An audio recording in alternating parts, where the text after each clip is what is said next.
안녕하세요. 서울에 사는 60대입니다. 청사예요. 그동안 여러 사연들을 보면서 참, 세상엔 별일이 다 생기는구나 라는 것을 느끼고 있었는데요. 그 사연들로 울고 웃으며 위로도 받고 공감도 하며 많은 깨달음을 얻기도 했네요. 생각해보니 저에게도 기구한 사연이 있더라고요. 제 사연 들어보면서 여러분들도 많은 깨달음을 얻기를 바라봅니다. 저는 무역업을 하는 남편과 결혼해 딸 하나를 두고 있어요. 어릴 때부터 어찌나 순하던지 동네 사람들 모두 순둥이라 불렀죠. 아기 때는 눕혀놓으면 잠만 자꾸 잘 자고 일어나면 방긋 웃어서 그 미소에 제가 더 행복하더라고요. 순둥순둥한 성격은 어디 가지 않고 줄곧 순했어요. 물심양면 뒷바라지를 해주면 해주는 대로 성적을 잘 내는 아이였고 친구들과도 깊게 사귀어 교우관계에도 문제가 없었죠. 누구는 사춘기 때 인생의 최대의 고비가 온다고 했는데 저희 딸은 다행히도 그런 것 하나 없이 성실하고 착하게 잘 자라주었지요. 대학교도 열심히 공부해서 좋은 곳으로 갔어요. 무난히 학교를 졸업도 했고 동시에 그 어렵다는 공기업에 취직도 했습니다. 꽤 괜찮은 직장이지요. 게다가 운 좋게 좋아하는 분야 일도 하게 되어 정년까지 쭉 안정적으로 보낼 수 있는 곳이라 여겼지요. 좋은 곳에 취직을 해서 저는 무척 기뻤는데 저희 딸은 밍숭맹숭한 반응이었어요. 왜 그러냐 물어보니 사실 저는 우리 남편이 사업을 해서 그런지 사업하는 사람을 옆에서 지켜보면 매일 전쟁을 치르는 듯 일을 했거든요. 제 딸은 스펙타클한 이벤트 없이 평온하게 살길 바라며 공기업에 취직하길 바랐어요. 그런 마음이 많이 딸에게 전해진 것 같아요. 진로를 부모가 원해서 선택했다는 말을 하더군요. 얘가 아직 어려서 세상을 모르는 거라며 나를 다독이며 넘겼는데 지금 생각해보니 자식을 잘 키우는 건 좋은 직장에 갖게 하는 것도 돈을 많이 벌게 해주는 것도 아니더라고요. 그저 아이가 스스로의 삶을 스스로 개척하면서 살 수 있는 힘을 키워주는 것이라고요. 저는 아이에게 공부도 웬만큼 시키고 가정교육도 물질적인 지원도 아낌없이 해줘서 스스로 삶을 개척해서 살아갈 정도로 현명하게 키운 줄 알았는데 나중에서야 알게 되었죠. 아이가 자신의 삶을 개척해 나아갈 힘이 없다는 것을요. 그래서 다른 사람한테 많이 의지한다는 것을요. 그게 자존감이라는 걸 몰랐습니다. 누가 봐도 좋은 조건으로 키워놓으면 그런 건 저절로 생기는 줄 알았지요. 이렇게 잘 자라준 아이가 제 속을 썩일 일은 없을 줄 알았는데 속상한 일이 시작된 건 다 커서 직장에 다니며 이제 제 손이 안 닿아도 될 때쯤부터였습니다. 성실한 아이는 직장도 성실하게 다녔어요. 한 1년 정도 지났을 때였을까요? 그 전까지만 해도 업무에 치여 살고 일하기 바빠서 주말에도 나가서 일할 정도였는데 어느 정도 업무에 익숙해지고 신입티를 벗던 때가 오더라고요. 나이도 심적으로 여유가 좀 생겼는지 그때부터는 사람도 많이 만나고 여유도 즐기다가 그때 친구가 소개시켜줬다며 명문대 3학년에 재학 중인 남자와 사귀게 되었대요. 아이의 첫 남자친구였지요. 아이도 좋은 대학교에 다니는 사람이 신기해서 만났대요. 몇 번 만나보니 좋은 감정이 생겼다며 정말 행복하게 연애를 시작하더라고요.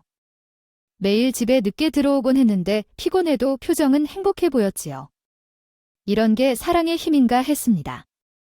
어느 날은 남자친구가 사줬다면서 금가락지를 얼마나 자랑하던지 깨가 쏟아졌죠. 또 선물 받은 것을 소중히 여기며 애지중지하는 모습이 꼭 소꿉놀이 하는 것 같더라고요. 귀엽게 연애를 이어가는 모습에 덩달아 저도 행복해졌습니다. 하지만 우리 딸이 좋아하는 것만큼 아이의 남자친구는 우리 딸을 많이 좋아하는 것 같지 않은 것 같았어요.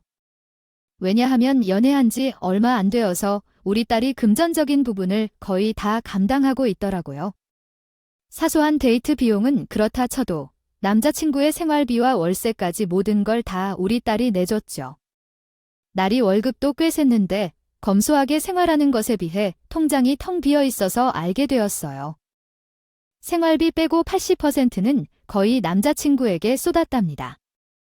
남자친구를 키우고 있는 거나 다름이 없더라고요. 왜 그런지 그땐 딸에게 많이 실망했어요. 아이, 그 많은 돈을 다 남자친구한테 쓴 거야? 아니, 걔는 돈이 없으면 버려서 쓸 생각을 해야지. 어떻게, 여자친구도 내봤니? 엄마 아니야, 내가 준다고 했어.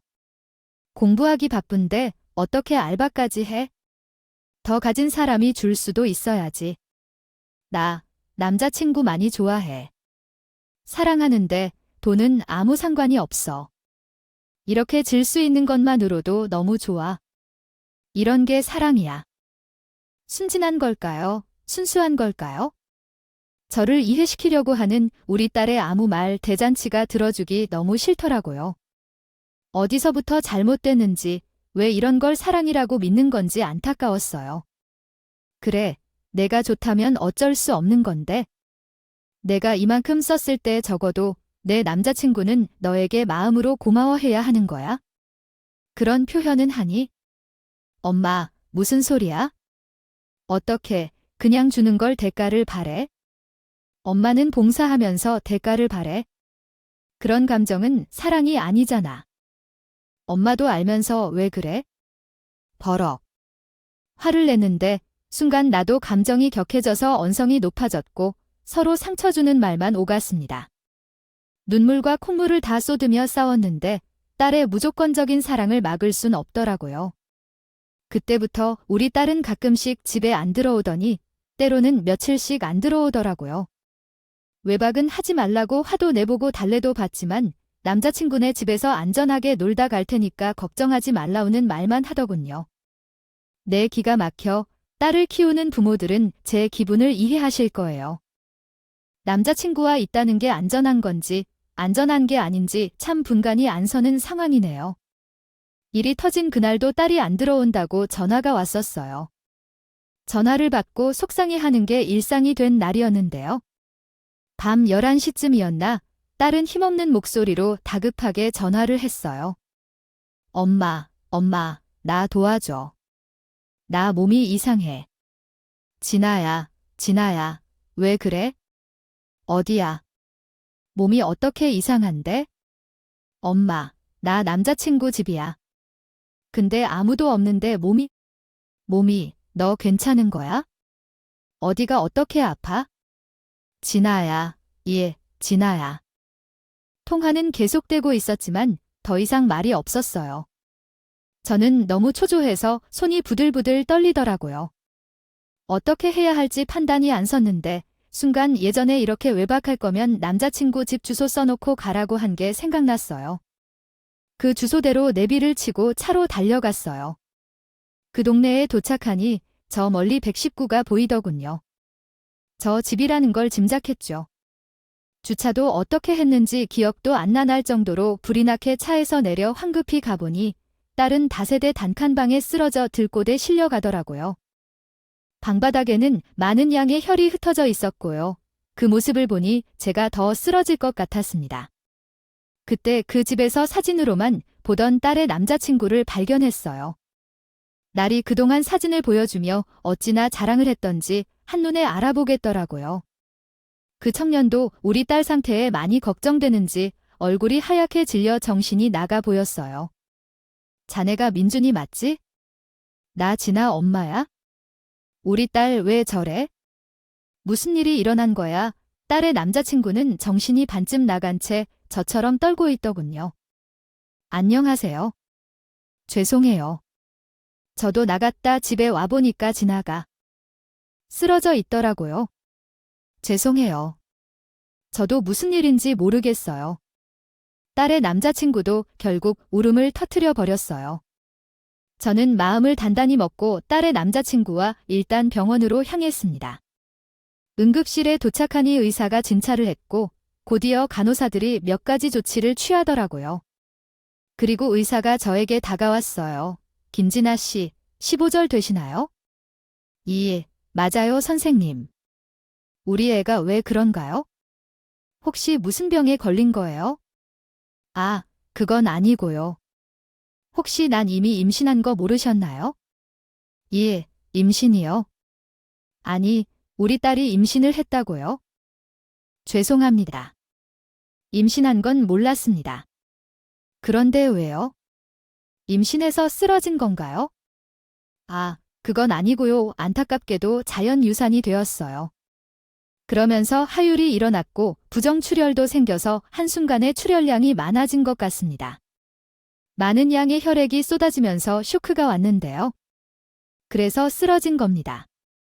지금은 조치를 취해서 컨디션이 돌아올 텐데 나중에 산부인과 진료 한 번 더 받아보시고요. 오늘은 저 수액 다 맞고 나서 퇴원하시면 됩니다. 자식 키우는 건 내 마음대로 안 된다고 하더니 착한 내 딸이 이렇게 속을 썩일 줄 정말 몰랐어요. 임신이라니 정말 돌아버리는 줄 알았지요. 제가 너무 딸을 옥죄어 키워서 그런 걸까요? 이런 식으로 마음고생은 할 줄 정말 몰랐어요. 자식 농사 짓는 게 너무 어렵다는 걸 새삼 깨달았습니다. 옆에 있는 딸의 남자친구가 어찌나 미운지 저는 따져는 봐야겠더라고요. 저는 우리 아이 임신한 거 알았었어. 아니요, 죄송합니다. 저는 진화가 임신한 줄 몰랐어요. 죄송합니다. 임신한지 몰랐다는 그 말이 더 기가 찼어요. 그래도 둘 사이는 단단한 줄 알았는데 그것조차 아닌 것 같아서 정말 화가 나더라고요. 그걸 어떻게 모를 수가 있어? 임신 피하는 것은 해봤어. 어떻게 여자친구를 임신시킬 수가 있어? 게다가 임신한 줄도 몰랐다니? 아니, 둘이 사귀는 건 맞긴 해. 순간 너무 화가 나 언성이 높여졌고 모든 말들이 입 밖으로 나올 뻔했지만 내 새끼 귀한 만큼 남의 새끼도 귀하니. 더 이상 험한 소리는 하지 않았어요. 올라오는 환을 꾹꾹 억누르며 겨우겨우 참아가며 말했어요. 내가 진아한테도 말할 테지만 앞으로 우리 딸 자네 집에서 못 자게 패도 괜찮아요. 이해합니다. 하지만 그 집에 물건을 찾으러 다시 가지 않도록 약속하셔야 해요. 좋아요, 그렇게 해주세요. 딸 키우면 도둑 된다는 말, 이런 상황에서 나온 것 같아요. 어차피 쓴 물건이니까 물건들은 그냥 쓰라고 하고 딸 소지품만 챙겨서 나왔어요. 다음 날 어느 정도 기력을 회복한 딸에게 조심스럽게 물었습니다. 진아야, 임신한 거 왜 남자친구한테 말 안 했어? 둘 사이에 생긴 아기인데. 남자친구한테는 말해야 하는 부분이잖아. 엄마 미안해. 나도 임신 사실을 알고 많이 놀랐었어. 나도 이렇게 놀랐는데 남자친구는 얼마나 놀랄지 걱정이 되더라고. 가뜩이나 힘든 사람인데 난 남자친구한테 짐이 되고 싶지 않아. 왜 내가 임신한 게 짐이야? 둘 사이에서 생겨난 일이니 해결도 둘이 같이 해야지. 사실 남자친구가 좀 불안해. 돈을 주지 않거나 말을 거부할 때는 나에게 냉랭하게 대해 내 기분 탓이라고 생각을 했는데 임신을 했다고 하면 날 버릴 것 같았어. 그래서 말하지 않았어. 나를 가스라이팅을 당하고 있는 것 같았어요. 그럼 엄마한테라도 임신한 거 말하지 그랬어? 엄마는 너무 속상해. 너 혼자 그 힘든 일을 겪게 한 게 아니? 엄마한테 말하려고 했지만 안 그래도 남자친구 만나는 거 안 좋아하는데 더 안 좋게 볼까봐 상황 봐서 말하려고 했었어. 내가 이 아이한테 믿음을 주는 부모가 아닌 걸까요? 얼마나 부모가 든든하지 못했으면 이런 큰일도 말하지 못했을까요? 자책을 하게 되었어요. 진아야, 내가 어떻든 어떤 삶을 살든 엄마는 널 응원해. 그러니 엄마한테 솔직하게 말을 해줬으면 좋겠어. 그리고 엄마가 볼 때 너는 남자친구를 사랑할지 모르지만 내 남자친구는 사랑이 아닐 수도 있을 것 같아. 아니야. 엄마, 남자친구도 날 사랑해.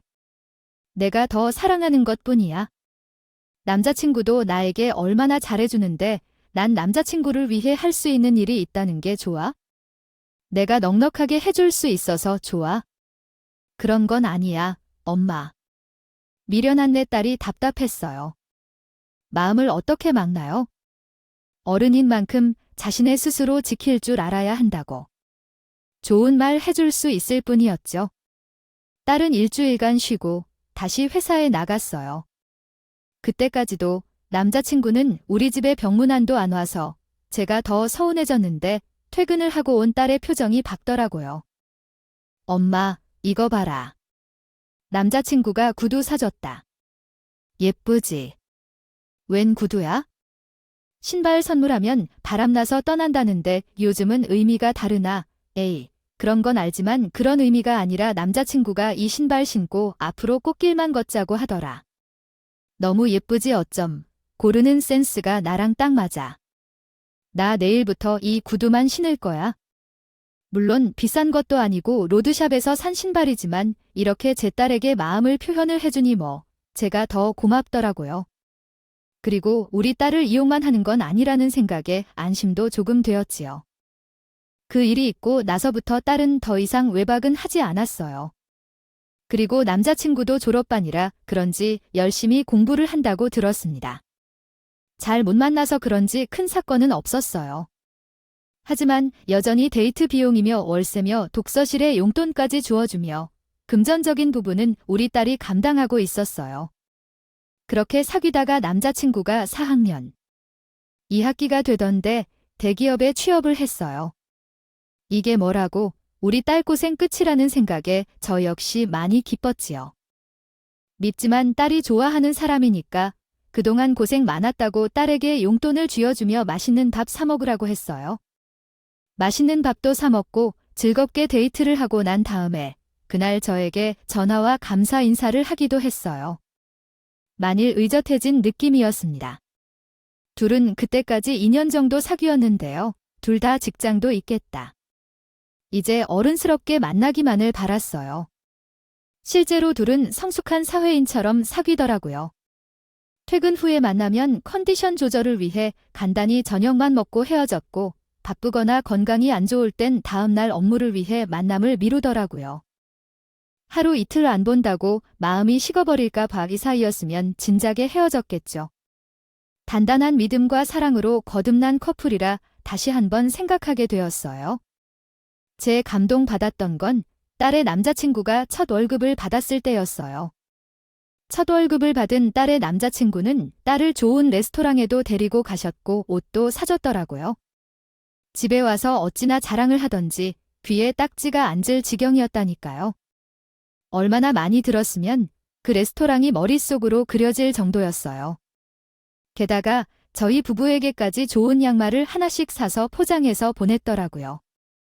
그동안 마음고생시켜서 죄송하다며 카드까지 써서 줬는데 살짝 눈물이 나기도 했습니다.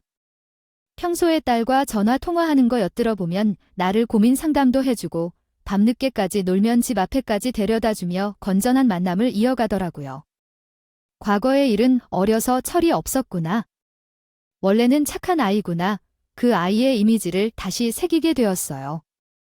제가 기억하는 안 좋은 인상은 다 잊혀질 정도로 딸의 남자친구는 180도로 변했습니다. 불씨는 믿음으로 바뀌었고 건실하고 장래가 기대되는 사람이라는 인상을 심게 되었어요. 나이도 상당 부분 남자친구에게 의지를 하고 있고 많이 사랑하고 있었어요. 그러던 어느 날 넌지시 저에게 그러더군요. 엄마, 나 남자친구와 결혼을 존재로 만나고 있어. 남자친구도 이제 자리 잡았고 안정적인 생활을 할 수 있다면서 결혼을 하자고 하더라고. 나 결혼해도 돼? 아, 그래. 정말 잘 됐다, 그래? 둘 다 직업도 있고 서로 많이 아끼는데 결혼 준비해 언제 한번 인사하고요. 고마워, 엄마. 나 지금 진짜 행복해. 이 행복 진짜 오래 갔으면 좋겠어. 둘은 바로 결혼 준비를 하더군요. 한편으로는 우리 딸이 언제 이렇게 컸나 싶더라고요. 언제 이렇게 커서 좋아하는 사람을 만나 결혼까지 하게 되었는지. 하루하루는 잠시간이 안 갔는데 돌이켜보면 짧게 느껴졌어요. 자식은 이별의 연속이라고 해도 이제 내 곁을 떠난다니 아쉬워하고 아깝고 그런 마음이 들었어요. 이런 제 마음은 모르고 딸은 남자친구와 결혼을 위해 여기저기 비교도 하고 좋은 것도 구경하고 오며 자잘자잘 제 앞에서 많이 떠들어댔어요. 천진난만하고 순진무구한 우리 딸, 이제 제 남편이 지켜주겠지 하며 더욱 눈에 담았었습니다. 그러던 중 어느 날 딸의 남자친구가 집에 인사드리러 온다고 했어요. 저는 항상 잘 차려놓고요. 기다렸지요. 예비사회는 밥을 맛있게 다 먹더니 할 말이 있다고 하더군요. 너무 비장한 표정을 지어서 무슨 얘기일까 긴장까지 됐는데 뜻밖의 이야기를 하더라고요. 장모님, 장인어른, 저희 결혼 준비하다가 아무래도 아이를 일찍 낳는 게 좋을 것 같다는 생각을 하게 되었어요. 그래서 좀 빠르지만 임신을 하게 되었습니다. 저는 너무 놀랐어요. 아니, 또다시 혼전 임신이라니요. 축하보단 우려가 먼저인 건 예전 상황이 떠올라서였던 것 같아요. 하지만 저희 남편은 다르게 받아들이더군요. 알고 우리 딸이 임신을 했구나. 잘했다. 축하한다. 결혼의 손자까지 겹경사다. 감사합니다, 장인어른. 기대에 어긋나지 않게 잘 살겠습니다. 아, 그래? 너희 두 사람만 행복하게 살면 된다. 그거면 돼. 그날부터 결혼은 스피드하게 진행되었어요. 하지만 그 과정은 매끄럽지 않았습니다. 상견례장에서 예비 사돈을 처음 봤어요. 홀어머니가 식당에서 일하시며 어렵게 아들을 공부시킨 케이스로 재산이 없었지요. 결혼을 할 땐 상당히 돈이 필요한데 예비 사돈은 전혀 해줄 돈이 없다고 하더라고요. 딸은 물만 뜨려 놓고서라도 결혼을 하고 싶어 했어요. 마음이 중요하지 물질적인 건 필요하지 않다고. 단칸방부터 시작한다고 합니다. 그런데 없는 그 집에서 오히려 더 바라더군요. 그런데 주위 사람들한테 물어보니까 예단은 받으라고 하더라고요. 아, 이게 뭐 복이 오는 거라고 하더니 복이 안 들어온대요. 그리고 우리 친척들이 참 많아요. 남편은 없지만 결혼식에는 불러야 하니 그 예단비도 주셔야 하고요. 반상기는 며느리와 제 합을 맞춰 보는 거라고 하더라고요. 그렇기 때문에 꼭 수저까지 준비해서 주셔야 고부관계가 좋대요. 또한 이 바지 음식은 간단하게 준비해 주세요. 아참, 제 차려입는 것도 해주시는 거죠? 한복도 입어야 하고 결혼식 당일 화장도 해야 하는데 예식장에서 하면 되려나요? 참함은 꼭 하셔야 합니다. 사돈께서도 아이들에게 해주실 형편 안 되신다고 하시니 우리도 간소하게 진행하고 결혼 비용 SL 또는 아이들에게 돈으로 주는 게 어떠실까요? 저는 그렇게 못하겠습니다. 아이가 그렇게는 안 해요. 요즘 세상이 많이 바뀌었다고 하더라도 전통이 중요한데요. 전 받을 건 받아야겠습니다. 그럼 사돈, 저도 똑같이 받을 건 받겠습니다. 이왕 하는 거 전통 그대로 해보시는 게 낫겠네요. 애들, 집부터 얻어주시죠. 원래 남자친구 집을 해오는 거잖아요. 사돈, 지금 사람 놀랍니까? 그러는 사돈은 저한테 한몫 챙기려고 하시는 거세요. 남편이 안 말렸으면 예비 사돈과 언성 높이며 싸울 뻔했어요. 아니, 어쩜 저렇게 염치가 없는지. 이 결혼 무르고 싶더라고요. 제 남편의 말은 좀 수긍이 되었는지 예비 사돈은 알겠다고 하더라고요. 어찌됐든 저 여자가 해달라는 대로 다 해주게 되어서 저는 심기가 불편했어요.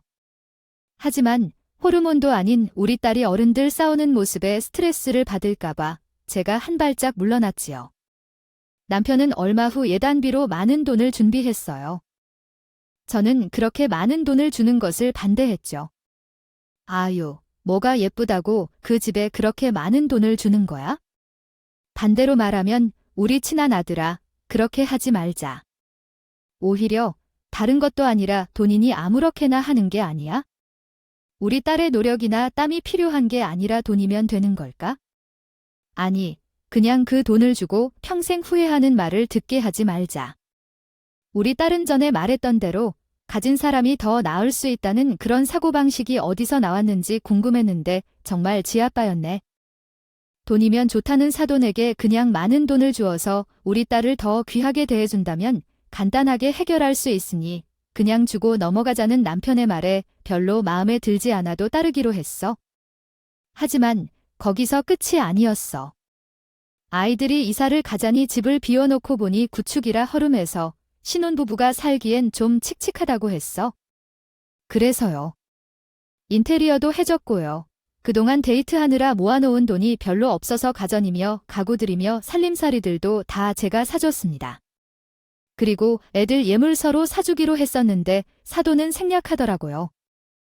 이제 아이를 낳고 행복하게만 살 줄 알았는데 시루는 또 찾아오더라고요. 그동안 딸이 허약한 줄 몰랐는데 임신만 하면 몸이 안 좋아지는 걸 알게 되었어요. 임신 중독이라 하더라고요. 증세가 심해서 위험하다고 건강 챙겨야 한다고 의사가 신신당부를 했어요. 시어머니 되신 분은 딸한테 하자가 있는 곳 아니냐고 저한테 대놓고 막말하시더라고요. 어찌됐든 우리 딸과 아기가 건강해야 하기에 잘 다니고 있던 회사도 그만두고 임신에만 집중하기로 결정했습니다. 딸이 일을 그만두니까 사위는 좀 변했어요. 말끝마다 돈돈거리더래요. 세상살이가요. 그렇잖아요. 외벌이가 힘든 건 누구든 마찬가지잖아요. 집집마다 돈 얘기 안 하는 집이 없는데 달래외에도 그러는 거겠지 하며 둘이 잘 해결하겠지 하며 대수롭지 않게 넘겼어요. 그런데 딸이 아파 누워서 저랑 전화를 하고 있는 도중에 사위가 퇴근하는 소리가 들렸어요. 전화 너머로 누워있는 딸을 보았던 건지 사위는 쌀쌀맞게 말을 하는 걸 듣게 되었어요. 얘야, 발자 좋다. 남편에 힘들게 돈 벌어왔는데 너는 처자. 집안일 안 하냐? 집안 꼴이 이게 뭐야? 이렇게 가만히 있으니까 살이 찌지. 전 그 다음 날부터 딸 집으로 가서 기력 없는 아이를 위해 제가 집안일을 대신해줬어요. 딸이 구박받고 사는 건 도저히 못 보겠더라고요. 그리고 어떤 날은 제 생일이어서 애들이 집에 와서 같이 밥 먹는데요. 사위는 이상한 헛소리를 하더라고요. 장모님, 제 동기들은 결혼할 때 집이며 차며 심지어 클럽 회원권도 받고 결혼하더라고요. 저는 꼴랑 서울에 구축 아파트 하나 달랑 받았는데 말이죠. 되게 업다닌다고 하면 여자들 집에서 엄청 좋아하더라고요. 그래서 엄청 해다봐 준답니다. 부러우면 지는 건데 말이죠. 아저씨 뭐예요? 이걸 웃으라고 하는 말인지 결혼할 때 자기에게 적게 줬다며 절에 먹이는 말인지 얄밉더라고요. 그까지 대기업이 뭔데 소위 말하는 사짜 지갑도 아닌데 말이죠. 우리 딸이 자네 학생일 때 뒷바라지도 해줬고 결혼식 비용도 일체 다 우리가 되고 혼수에다가 구축이지만 억소리 나는 집에 살게 해줬는데 그러는 전에는 결혼할 때 우리 딸한테 뭘 해줬지? 공짜로 결혼했으면 됐지? 뭘 더 바라나? 아이, 장모님 계산을 해보세요. 계산을. 제가 대기업을 다녀서 매달 남들보다 큰 돈 벌어다 주는데 그 정도면 뒷바라지와 결혼비용 합쳐도 남는 돈이죠. 그 집 시세는 알고 말하는 건가? 아무리 대기업이라도 그 월급으로 평생 하나도 안 쓰고 모아도 그 집 못 사. 그 집이 싫다면 베개나 자랑 클럽 회원권 참내. 그거 갖고 싶으면 더 열심히 벌어서 살 생각을 해. 남 덕 볼 생각하지 말고 집을 빼라고 하니 바로 꼬리를 내리더군요. 전 여기서 더 붙였습니다. 월급도 다 갖다 주는 것도 아니고 100만 원씩 본가에 보내는 것 나도 알고 있네. 대기업 월급 뻔히 내가 아는데 뭐 수천씩 벌어다 주는 마냥 말하는 거야? 내가 너네 둘 사는 것 가지고 뭐라고 한 적 한 번도 없었어. 결혼을 했으면 삶을 스스로 개척해야 하는데 그걸 둘이 못하기에 내가 좀 보태준 거야. 부모 덕 볼 생각이라면 너네는 아직 어른이 아닌 거야? 그러니 지금 부모로서 이런 말 할 자격이 있다고 생각하네. 자네 본가에서도 덕분 거 없잖아. 우리 딸은 자네보다 더 좋은 회사에 다녔고 더 좋은 자리에 결혼할 수 있었는데 둘이 좋다기에 결혼시킨 거야? 사랑이라는 이유로 결혼했으면 그 마음의 책임을 다해. 사위는 그래도 할 말이 있는지 계속 되돌더라고요. 가진 건 많은 처가댁이 자식 위해서 좀 줄 수도 있는 거 아닙니까? 그 돈 남겨서 뭐 하려고요? 아, 어차피 돌아가시면 저희가 되는 건데 필요할 때 먼저 주셔도 되는 거 아닙니까? 대기업도 안 했는데 모양 빠지게 이게 뭡니까? 내 돈이 자네 돈인가 배려를 권리라고 착각하지 마. 대기업이 뭔데 기고만장이야. 남들이 보면 오만방자하다고 생각해. 필요하면 벌어서 쓰게. 도대체 뭐 얼마나 본다고 이렇게 스스로를 자랑스러워해? 자네 월급보다 우리 딸이 더 벌었어. 그리고 자네 월급 정도는 우리 생활비 정도야? 어느 정도인지 이제 가늠이 되니? 듣는 내내 가만히 있던 딸도 거들더군요. 여보, 왜 자꾸 돈돈거려? 여보, 원래 이런 사람이었어. 당장 우리 부모님께 사과해. 사위는 가만히 있다가 죄송하다고 하더라고요. 속이 다 시원해졌어요. 이제 그런 얕은 수작은 안 부리겠지 하고 생각했습니다. 한편 아픈 딸이 임신해서 품은 아기는 다행히 잘 컸어요. 무사히 출산 날까지 잘 버텨왔는데 출산을 하다가 갑작스레 딸이 심장마비가 와서 혼수 상태에 빠지게 되었습니다. 청천벽력 같았어요. 왜 이런 시련이 자꾸 일어나는지 정말 하늘이 원망스러웠어요. 딸은 혼수 상태에 빠져 입원을 했지만 아기는 건강했기에 바로 퇴원을 했는데 사위가 그러더군요. 장모님, 저는 회사에 가야 되고 저희 엄마는 일을 해서 바빠서 집에서 노는 장모님이 애를 좀 봐주세요. 말하는 모양이 예쁘진 않았지만 어쨌든 이 어린 생명을 거둘 수 있는 사람은 나밖에 없어서 우리 부부가 병원을 오가며 정성껏 토해보게 되었어요. 하지만 사위는 자기가 낳은 아이도 들여다보질 않았습니다. 당연히 혼수 상태인 딸 병문안도 오지 않았고요.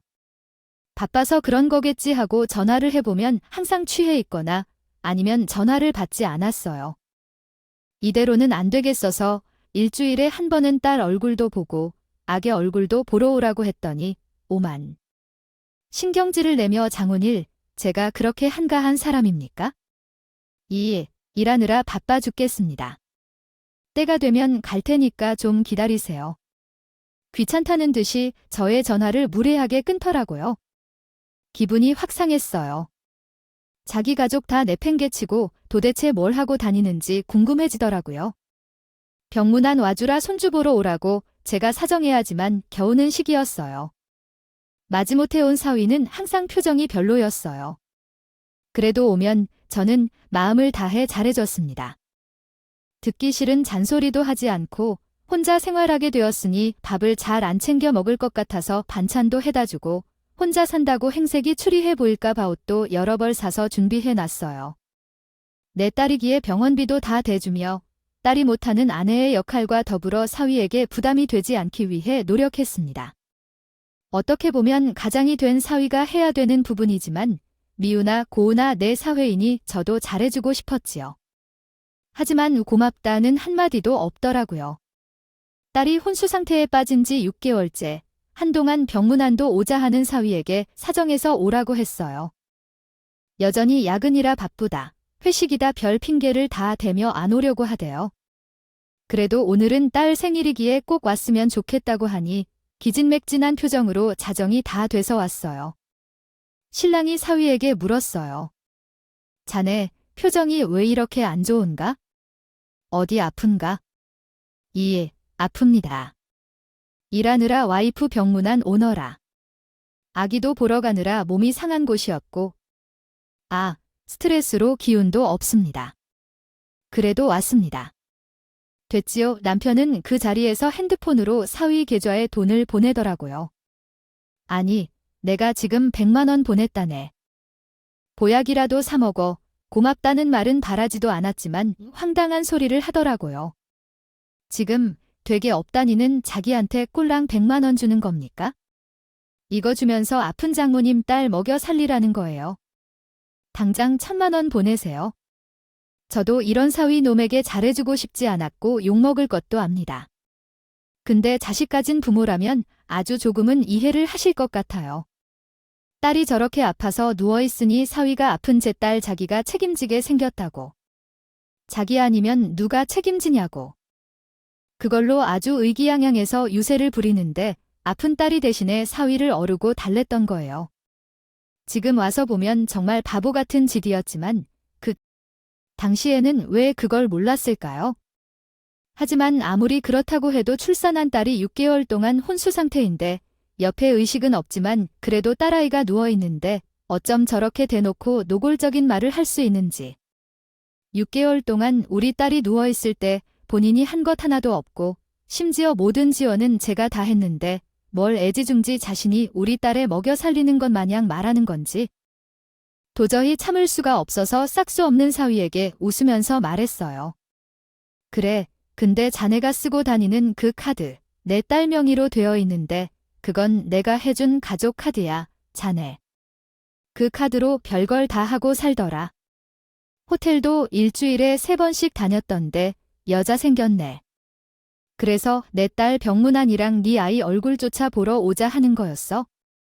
내일 당장 끊어버릴 테니까 알아서 해. 그리고 그깟 이혼.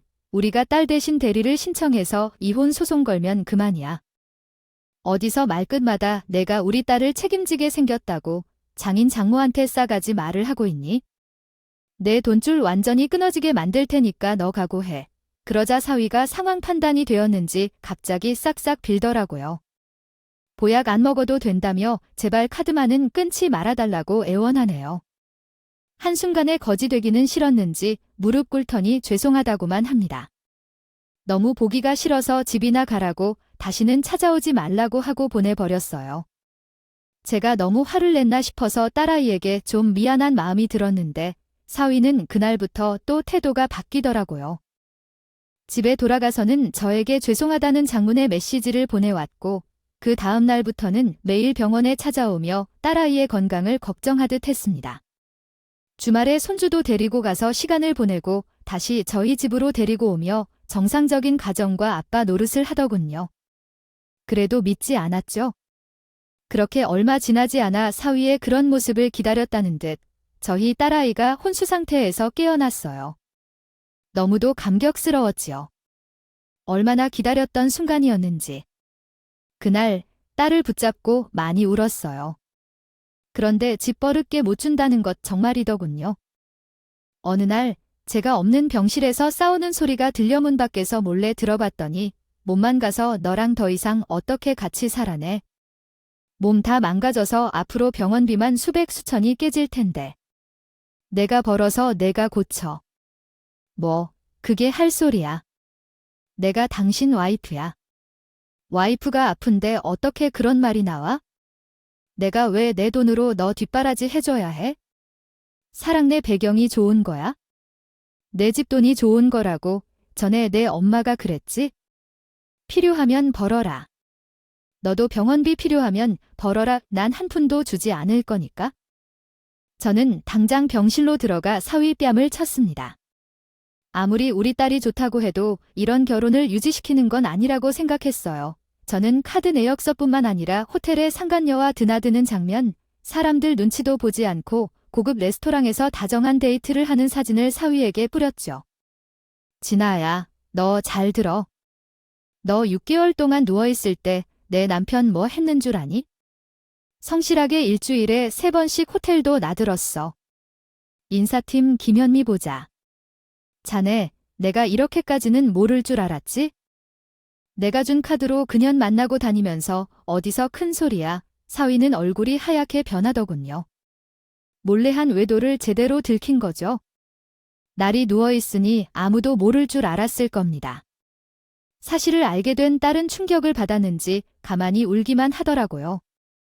딸도 그때서야 사위의 실체가 파악이 되는지 상간녀 소송을 하겠대요. 소송이 들어가자 상간녀와 사위는 사과는커녕 더 발광을 했어요. 이게 무슨 짓이야?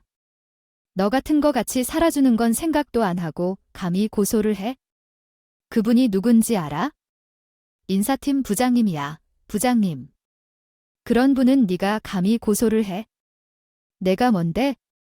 아, 니까지 뭔데? 남자가 바람 필 수도 있는 거지? 그걸 못 참고 고소를 해. 당장 취하해라. 내가 회사 잘리면 너도 안 좋아. 너도 먹고 살 돈 없어지는데 뭐 해먹고 살려고. 나랑 살고 싶으면 당장 고소 취하라고.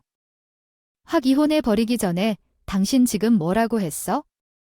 무릎 꿇고 빌어도 시원치 않을 판에 뭘 감히 그런 분?